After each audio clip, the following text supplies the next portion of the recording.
J'habite Amiens. Je suis allé plusieurs fois à des réunions organisées par la mairie où est exprimé le désir de travailler davantage en coopération avec les habitants. Ça a résonné pour moi avec mon travail d'intervenant en thérapie sociale et l'idée de travailler sur un projet amiénois me donnait vraiment envie. C'est à ce titre-là que j'ai rencontré Étienne Desjonquers, adjoint à la démocratie, et le projet de travailler sur le quartier Fafet-Brossolette s'est construit. Mon travail, c'est de permettre que chacun, jeune et moins jeune, gendarmes et voleurs, professionnels et associations, coopèrent pour transformer ensemble le quartier. Vous voulez savoir ce qu'on n'aime pas, monsieur? Vous avez qu'à regarder tout le terrain, tout ce qu'il y a par terre, là. Le quartier, les Voilà. salles. Il n'y a C'est pas ça. d'activité pour les enfants, il n'y a rien du tout. On paye des loyers exorbitants pour vivre dans la misère, quoi. Ça fait plus de 34 ans que j'habite là. On laisse tomber, on fait rien à Brossolette, on ramasse l'argent, mais pour réparer ou bien pour faire quelque chose, on n'a rien du tout. Alors. J'ai toujours entendu, Brossolette, il n'y a rien. C'est une prison, Brossolette, pour les gens qui habitent dedans. Moi, j'ai mes enfants, ils ne peuvent pas sortir. Parce que sortir, il y a les voitures qui peuvent les renverser, les motos qui peuvent les renverser. Quand ils sortent de l'école, il n'y a rien pour eux. Ni la jour de semaine, ni le week-end. Il n'y a pas de maison, une petite maison de quartier, pour aussi bien les jeunes que pour les plus petits. Il n'y a rien, ni pour les mamans, ni pour les gamins. Si on dit que les jeunes ils deviennent des délinquants, c'est pas pour rien. Et on dit que c'est la faute des parents, mais c'est pas la faute des parents. Là, on dit que c'est la faute de tous les élus qu'il y a. Parce qu'ils ne font rien pour tous les quartiers difficiles. Moi, j'aurais bien voulu savoir en quoi elle consiste cette réunion aujourd'hui. Ça va pas, ça. Monsieur Le Fontaine. Il y a beaucoup de problèmes. Il y a beaucoup de problèmes, il y a beaucoup de problèmes. J'ai l'habitude de ces situations où les gens expriment leur colère, leur désarroi, rejettent les responsabilités et se sentent victimes ou impuissants. Il faut que je crée un climat de confiance pour que les gens se rencontrent vraiment et dépassent les représentations et les préjugés qu'ils ont les uns sur les autres. C'est un travail qui prend du temps. L'objectif, c'est qu'ils passent de « qu'est-ce qu'il faut changer chez les autres » à « qu'est-ce que je peux changer chez moi pour qu'on avance ensemble ». Qu'est-ce que je veux que l'autre change, mais qu'est-ce que aussi moi, peut-être, je peux changer aussi pour que ça s'améliore. Vous êtes là pour accompagner, vous dites, et arriver là, tous les projets qu'on va avoir, toutes les choses qu'on a à dire aujourd'hui, ça va aller où? C'est qu'il va y avoir un comité de pilotage avec des élus et avec des responsables de différents secteurs qui va faire des allers-retours réguliers avec les groupes pour mettre en place ce qui sera demandé par les groupes. Il y a un retard considérable dans les travaux, dans tous les secteurs sur ce quartier, on en est bien conscient. Je crois que la concertation avec vous, elle a pour objet aussi peut-être de définir quelles vont être les priorités. On ne pourra pas tout faire en même temps, on ne pourra pas tout régler en même temps. Je vous invite à vous inscrire dans les groupes de travail avec Arnaud Desfontaines et à travailler pour faire un saut qualitatif important sur cet ensemble de quartiers. J'entends aussi dans tout ce qui se passe ici, même si ça s'éparpille, il y a une vraie puissance en fait, dans ce quartier. Et pour moi, une des raisons pour laquelle je travaille sur ce genre de projet, c'est que vraiment, je crois qu'il y a une force et une énergie énorme dans les quartiers qu'on ne trouve pas ailleurs. Dans ces cas-là, cette force et cette énergie, il faut s'en servir. Il faut s'en servir tout de suite. Ça a donné que les gens ils ont quand même laissé leurs coordonnées. En général, j'ai eu peu de refus, donc autant hommes que femmes. Il y a quelques jeunes, des jeunes femmes, donc il y a de quoi faire. Ces gens-là, je ne les connaissais pas et donc on rentre dans une relation qui va être autre et donc ce que j'espère c'est qu'on va retrouver toutes ces personnes par la suite et qu'on va pouvoir construire avec eux. Maintenant, c'est une souffrance qui se comprend, qui s'entend parce que voilà, on est dans un quartier qui mérite d'être accompagné mieux qu'il ne l'a été. On le voit, le fait d'être venu ici montre bien qu'il y a quand même que cette souffrance elle est aussi légitime. Il ne suffit pas de parler, il n'y a rien qu'il faut faire.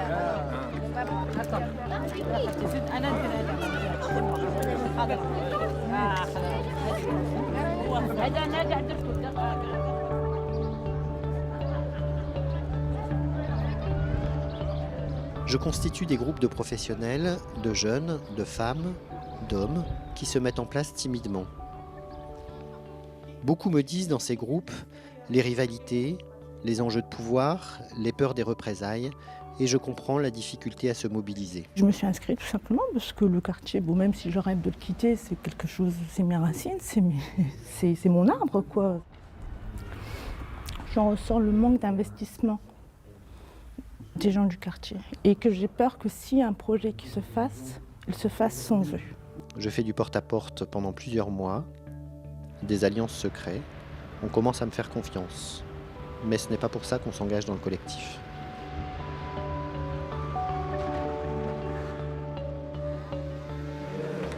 Au vu de la complexité de travailler vraiment un collectif tout de suite d'habitants, j'ai travaillé dans un premier temps le projet vraiment dans une imprégnation de réseau. C'est-à-dire que je pense que moi j'étais beaucoup sollicité là-dessus. Si on m'avait demandé mon avis, effectivement, quand Bruno parle d'imprégnation, c'est exactement le mot. Mais je pense que la stratégie, elle aurait dû être celle-là au départ, à savoir, on ne parle pas de projet, on va sur le terrain. On a des objectifs, on a des items sur lesquels on veut travailler, etc. Mais on va sur le terrain pour déjà tenter de comprendre. C'est ce que Bruno a fait, je pense, dans un deuxième temps, face à l'échec de la mobilisation des habitants. J'étais à peu près sûre que les réunions, les rencontres, il n'y aurait personne. J'ai dû te dire, je pense, ce jour-là, vous allez trop vite d'abord. Je me suis dit, il faut que tu viennes avec moi pour faire ce lien. J'ai retrouvé des méthodes semblables de travailler, c'est-à-dire que émettre des hypothèses, on essaie ça et ça marche pas, bon, on essaie autre chose. En disant, bon, les jeunes ne viennent pas, bon, on va dehors, on va les chercher. Les grands, ils vous organisaient des matchs de foot ou bien des tournois sur le grand terrain, là-bas, le grand terrain de foot. Nous, on y allait, on regardait, on était contents. Après, il y avait le barbecue. Puis à la fin, quand il y avait moyen d'essayer d'avoir une canette ou un petit sandwich gratuitement, on y allait. On y allait parce que voilà, on n'était pas riches. Les habitants me confient combien pour eux la fête a un rôle important dans le quartier. J'utilise cette information pour créer un événement qui mobilisera les habitants. Avec Canal Nord, on décide de diffuser des archives du quartier. Tu vas voir un bal en pleine lune. Les habitants sont nombreux à s'être mobilisés, tant pour la préparation que lors de cette soirée. Je vais pouvoir mettre en place le groupe de coopération. Il se réunit pendant 3 jours, entre janvier et mars. Je sens que les gens, ils recherchent la mixité. Je ne sais pas à l'avance qui va être là pendant le travail, ce qui est très inconfortable. Mais ça fait partie des réalités du quartier dont il faut tenir compte. Il regroupe des professionnels, notamment la police municipale, gardiens d'immeubles, assistantes sociales, puéricultrices, services jeunesse et amétis, des associations, notamment le Cardan, la PAP, Action Vérité, et des habitants. L'idée, c'était comment on va amener les uns et les autres à échanger, à sortir de chez soi, à casser on va dire les clivages ou les barrières ou tout ce qui nous empêche en fait de se rencontrer. Et puis je pense qu'on travaille dans ce sens-là. En fait, si tu es avec ta bande, tu te déplaceras aux CAJ par exemple, mais moins facilement tout seul. Entre amis, tout ça, on discute, tout ça, on est plein. Si je viens tout seul, ça sert à quoi? Ça sert à rien. Moi aussi, je préfère aller avec des copains quelque part que d'y aller tout seul. Mais il y a des endroits où je vais tout seul. Enfin voilà, ce que j'entends dans ce que tu dis, c'est que c'est plus important que ça. C'est-à-dire que si j'ai, en gros, même si j'ai un truc qui m'attire quelque part, si je suis pas entre guillemets avec des copains, j'y vais pas. Bon, parce que si je vais tout seul, ça sert à quoi? Enfin, avec mes amis, je m'éclaterai. Mais tout seul, je me sentirais un peu tout seul. Je serais dans mon coin. Je voudrais pas trop m'éclater. Je m'éclater comment? En nageant tout seul. En fait, on veut s'amuser, on veut oublier ce qui se passe derrière le quartier et venir ici faire des activités qui vont nous, genre des sorties, nous ramener voir des choses. Ça va nous changer. Alors que rester H24 tous les jours au quartier et venir ici pour parler ce qui se passe du quartier et tout. Qu'est-ce que c'est le quartier que tu voudrais oublier? Genre la fréquentation, les activités qu'on voit dehors. Vous savez très bien ce qui se passe dans... Donc nous, ce qu'on veut, c'est qu'au quartier, il y a trop de dangers. Rester dehors, il y a trop de dangers. Il peut nous arriver n'importe quoi. Alors qu'ici, on est en sécurité. Parce que je préfère que mes parents ils sachent que j'ai eu un accident avec une association, que dire ouais, votre fils il était dehors et il s'est fait écraser par une voiture qui se faisait courser par la police, ou bien quelqu'un qui lui a tiré dessus ou quelque chose. Tout simplement. À quel endroit vous êtes prêt à donner quelque chose pour que ce lieu se mette en place? Qu'est-ce que vous êtes... Tout, ça veut dire quoi? Des chantiers, par exemple, il fallait nettoyer quelque chose parce que les jeunes ils ont fait ça, on va le faire, il n'y a pas de souci. Mais nous on veut en échange on a quelque chose. C'est donnant-donnant en fait. Tout simplement. Nous on vous fait, vous nous faites. On vous fait plaisir, vous nous faites plaisir. Vous nous faites pas plaisir, on va pas vous faire plaisir, tout simplement. Dernière question, est-ce que je remonte de l'information de ce qu'on a dit aujourd'hui ou est-ce que c'est trop tôt? Parce que j'ai entendu aujourd'hui, c'est qu'on se dirigeait plutôt sur une réappropriation, une réflexion autour de l'Albatros qu'autour de ces containers dans un premier temps.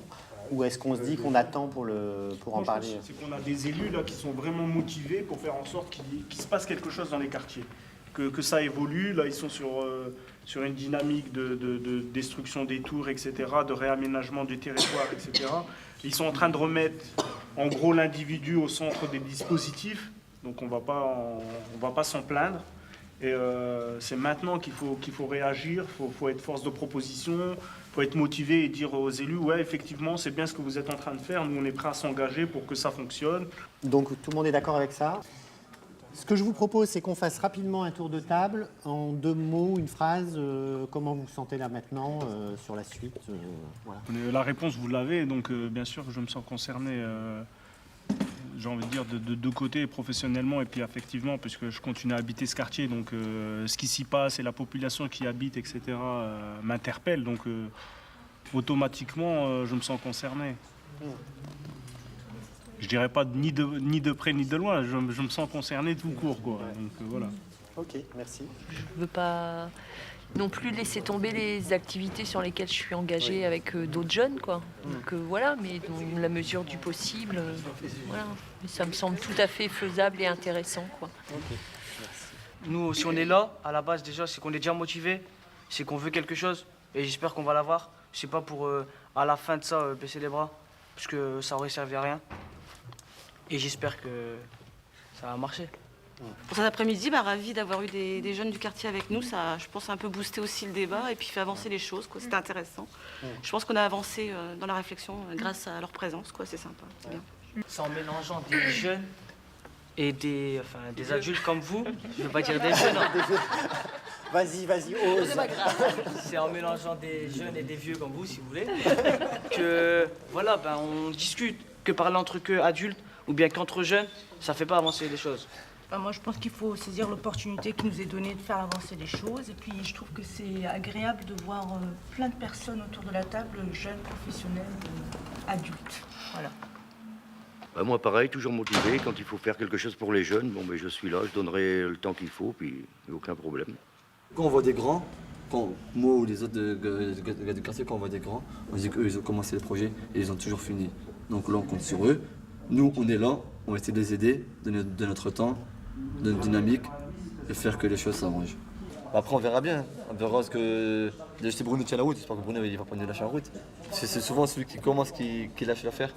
Les valeurs que nous, on peut avoir et les besoins qu'il peut y avoir et la différence de valeurs qu'on a avec les cultures, l'éducation qu'on a reçue, etc. Donc du coup, c'est quand même pas évident de travailler tous ensemble sur un projet comme ça, quoi. C'est quand même très très hétéroclite, mais en même temps très riche. Hein. C'est quelque chose à laquelle on n'a pas l'habitude du tout. Et ça nous oblige à nous replacer. Ça a été très long de s'approprier la démarche et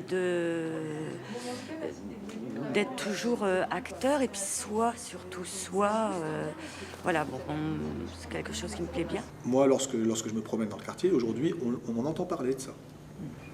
Donc, on entend vraiment parler. Donc, on l'appelle le blond, on l'appelle... Pour certains, c'est un élu, pour d'autres, c'est quelqu'un de la mairie. Voilà. Bon, en même temps, toutes ces appellations-là veulent bien dire que ça y est, ils commencent à faire partie de cet espace, et donc ils commencent à faire partie du décor, et je pense que c'est là où les choses intéressantes vont commencer à émerger.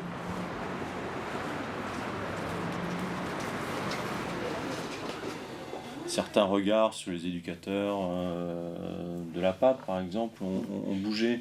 Complètement, ouais. Le conflit n'est plus le même. Ça a quand même permis aussi la compréhension, je crois, et la découverte de ce que faisaient les uns et les autres. On sent qu'il y a beaucoup de monde qui gravite et qui a participé à un centre de réunion. En même temps, ça bouge beaucoup aussi.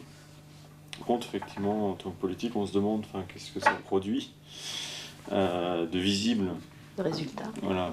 On en est à un niveau où il y a quelque chose de concret qui est en train de se mettre en place, mais que la fragilité, elle est encore bien présente. Moi, je t'entends bien et je pense qu'il y a vraiment urgence aussi dans ce projet, qui est quelque chose de concret, pas que politiquement, aussi pour les habitants. Donc il ne faut pas que ce concret ferme le processus, mais il faut qu'il l'alimente, parce que s'il n'y a pas ce concret, à un moment donné, je pense que tout le monde va s'épuiser. Et finalement, on se rend compte qu'il y a une dizaine d'élus qui sont concernés par le projet.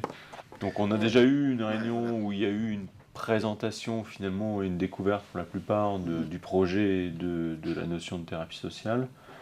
Et l'objectif, ça serait de se revoir et de voir comment on réussit à s'organiser collectivement autour de ce projet et à accompagner ce projet. C'est un travail qui n'est pas forcément visible, mais qui apporte un espoir de quelque chose de possible.